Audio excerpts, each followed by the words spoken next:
Book 1, Earth's Core. Chapter 7, Zax's Inner Spirit Formation. 8 months ago. Under the covers of his bed the small figure of 8 years old Zax could be made as he lay, bitter. He was angry with his mom, angry with his dad, resentful toward Mr. Ogler, cursed half the kids in his school and hated himself. It was the outcome of a typical bad day for Zax, and he was currently grounded for fighting. Waiting to dine with Sarah near the school's gate at the end of the school day, to go back home together. 4 third graders passed them by with bored expressions. One of the 4 third graders noticed Zax and a grin spread across his face. To not go into too many details as to why, the 3rd grader called, "Earth's core freak, how about you stop showing off at PE? My little brother says that you annoy everyone. You are not your sister, so please just stay Earth's core freak, Earth's core freak." Not much of an insult but enough to tick off 8 years old Zax. He did not mind when his friend used the stupid nickname but was sick and tired of others using it to taunt him and more than anything hated to be compared to his big sister. Hence, he beat up the 3rd grader, and then he beat up the other 3 third graders when they intervened. Not too far away from the scene of the brawl, it was Mr. Ogler's turn to be on gate duty. Having to wait for the last kid to leave school before he or she could lock it and finish another day of work was a pain to every teacher. So when Mr. Ogler heard shouts and saw Zax leaning over some kid and punching him in the face while 3 other kids lying on the ground, 1 bleeding from his nose, 2 grabbing their groin in pain, it did not matter who started it, just who seemed to be the victim. Mr. Ogler of course did not listen. He had zero tolerance for violence.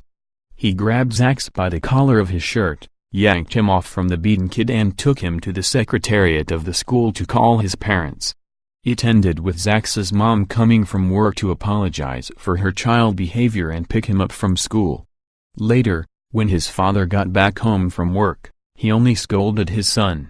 As lenient as he was, he did not want some angry parent to sue his family because of hospital bills. He had to deal with this kind of troubles when his daughter was young and could not afford to repeat it. Obviously, today he can use her name once and others will have to give him face. But to exploit his daughter's name because of a kid's quarrel, how could he? Knock. Knock. Knock. Pause. Knock. Knock. Knock. Pause. After 6 knocks the person behind the door lost patience and entered. "Will you ignore your sister, little Z?" the voice that followed the young beautiful woman and said jokingly. To answer, Zax held tight the covers above his head and from beneath them he yelled, "Go away." "Oh. So you are angry with me too?" Zax grabbed the other side of the blanket and pulled till Zax lost his grip and could not hide himself anymore. Zax's face was red and his eyes were teary. "Mom told me that you were in a fight, again, this time hurting 4 boys. Is that true?" she asked in a serene voice. Her brown hair reached to the end of her neck and now fell on her face as she looked down on her brother.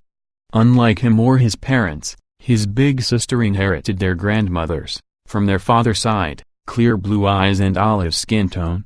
Since he was a baby Zax loved to stare at those eyes and in return those eyes always looked at him with love. "Yes." Zax slightly calmed down. Now he was a bit ashamed. "Do you want to tell me why, or everything that happened is as your teacher told Mom?" "It's not." He allowed her to caress his face with the soft palm of her hand. "Then tell me." So he did. And she listened until he finished, not saying anything to interrupt. "Zax, what you always tell me that you want to be?" Using his first name was a sign that she asked seriously. "A strong mist user like you," he replied without hesitation. "And on your path to becoming a strong mist user like me, are you also planning to repeat my mistakes?" She did not ask him why you want to be a strong mist user on purpose. Growing in today's society, almost every child dreams of becoming a strong mist user. And children with strong individuals close to them tend to see them as role models, especially children like Zax with a bit of talent. Big Sis never made a mistake. Otherwise you would not be as powerful as you are. Zax said decisively after thinking for a while. "But I did, many in your age and even when I was older." Zetsa refrained from signing. Her younger self was not someone she loved to reminisce about. I constantly gave troubles for mom and dad and was even thrown out of school. Everyone says that you were the most gifted person to ever been born in Cave 25. I know how tough and great you were. Tough, yes, great, not at all, and my talent, the talent that made Zax admire and envy her. Made me distant from others and bored to the point of looking for fights every day. She straightened her back and he got up to a sitting position while the both of them kept eye contact.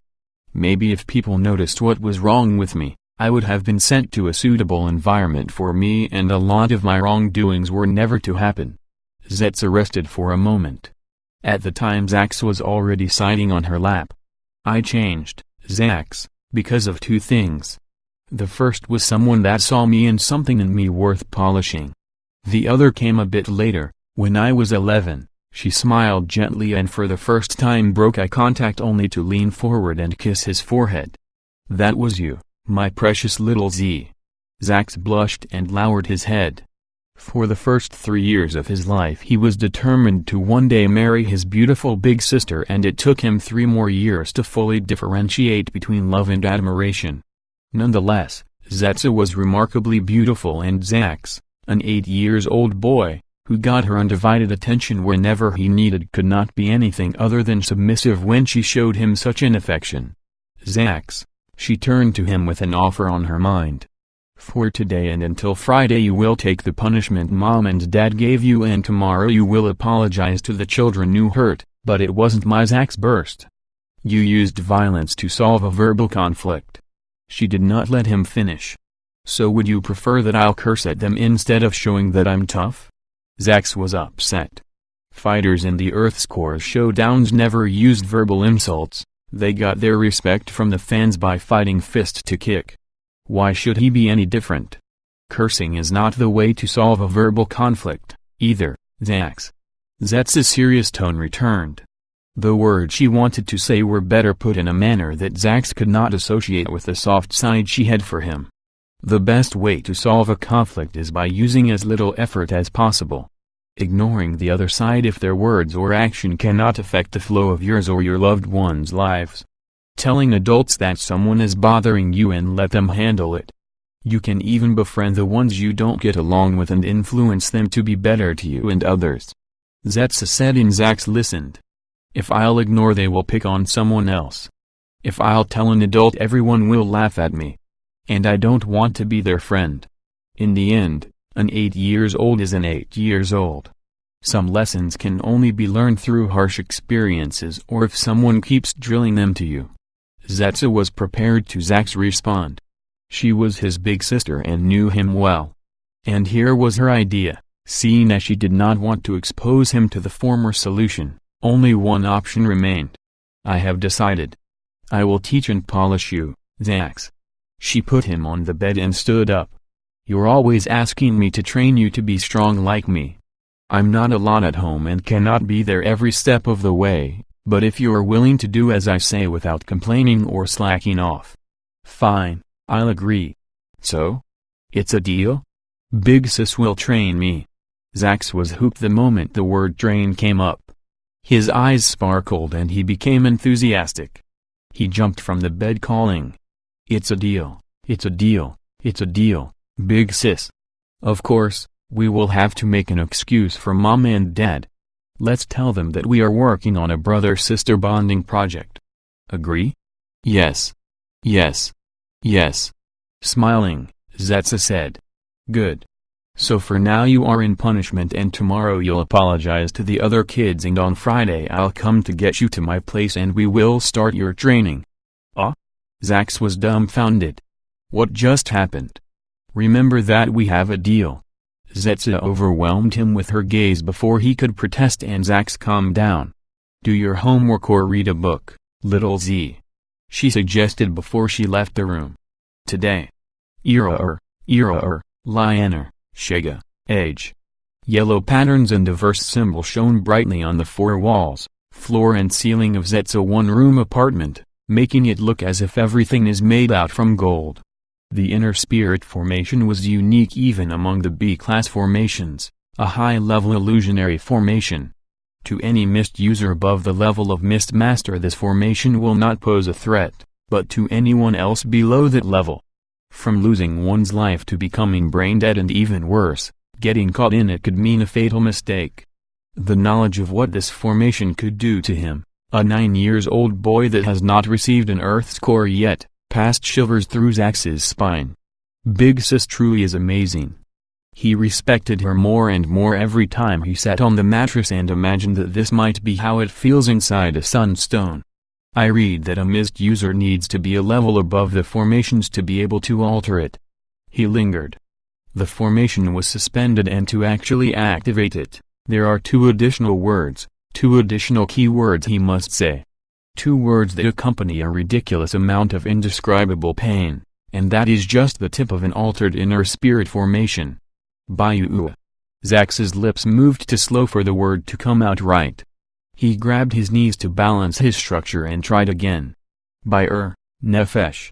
In this windowless room, in an instant the temperature dropped, and out of nowhere a sudden cold breeze struck Zax in the face. His eyes opened wide from the shock, and the icy air felt as if it could pierce them. He closed his eyes and remained seated with his hands on the knees as things were about to get terribly agonizing. "I can't hold on anymore," Zax yelped after 2 minutes. He held his breath as long as he could, terrified of the pain that will follow if he let this frosty air in. But as usual, he had a limit, and the pain was unavoidable. Knives. It's like knives and needles. Even to an average mid-level Earth's core holder, it is not an easy feat to protect the soft and warm internals with the mist energy. The moment the cold air entered his body, Zax's respiratory organs tingled, then in the span of 2 seconds the muscles, tendons, blood vessels, and nerves all completely froze. Next, the tips of his fingers became numb and started to lose its colors. One by one each finger turned pale, then blue, purple, and finally black. An extreme case of frostbite that continued to spread from his hands throughout his arms. The same thing happened to his legs, stomach, and eyes. Unable to move, Zax reluctantly remained aware to the slow process that was turning his body into a block of ice. He could no longer breathe. What sustained him was the sole belief in him and in his big sister. She evaluated Zax's limits and found that he reached his first threshold when she tested him last Saturday. Per her results, she chose to remove a minuscule portion of the altered inner spirit formation's restrictions to help him attain a breakthrough. Big Sister Zetsa, Mommy, Daddy. Zax wept. He regretted ever asking his big sister to train him. He even wished he had not left his house and stayed to do his homework. But even a 9-year-old should think before he acts.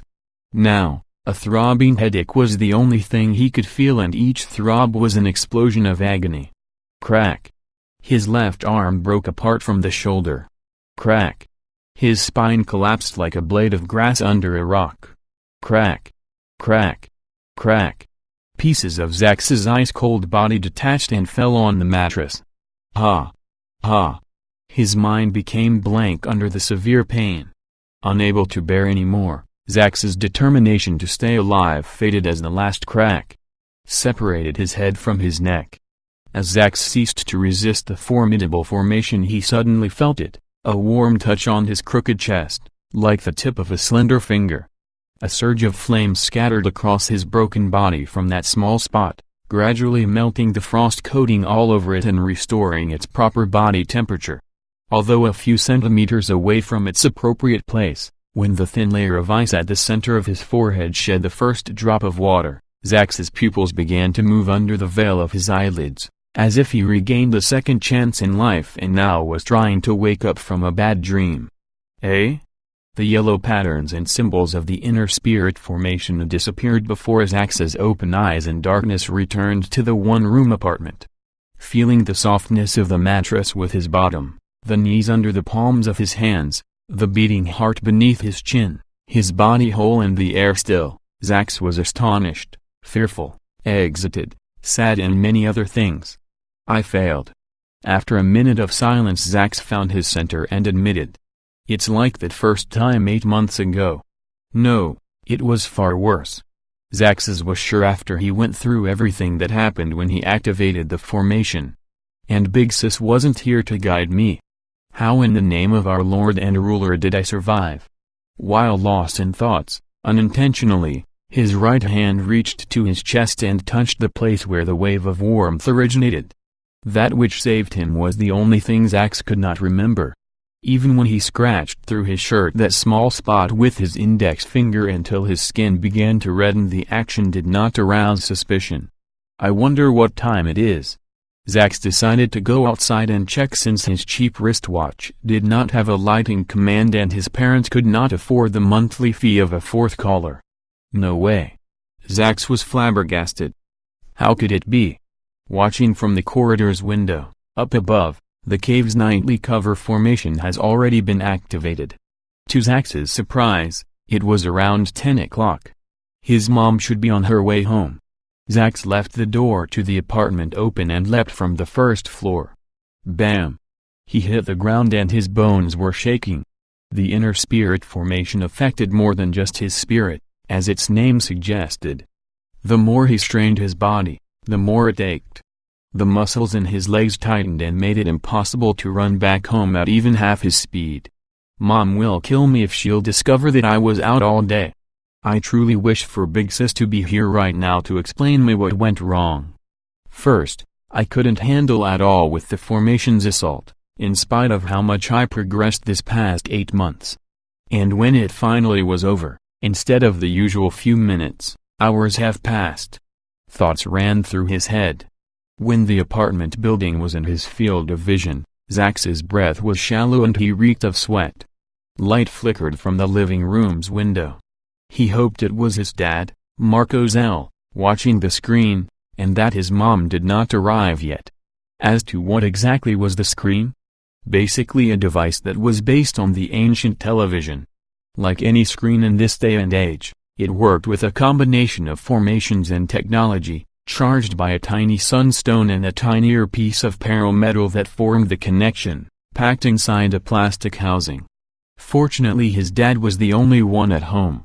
Zax found him sleeping on the sofa in his uniforms, a blue overall with the symbol of the Department of Water, 25 drops circling the department's name.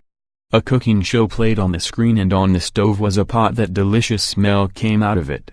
Zax was too tired to fix himself whatever his dad made. Besides, it was past his bedtime and he still had to take a shower. If his mother would come and see that he is awake, he will have to provide explanations. After a quick shower Zax went to bed. He lay on the mattress sorry for not seeing his mom all day or not talking to his dad, but the risk level to his free time was too high.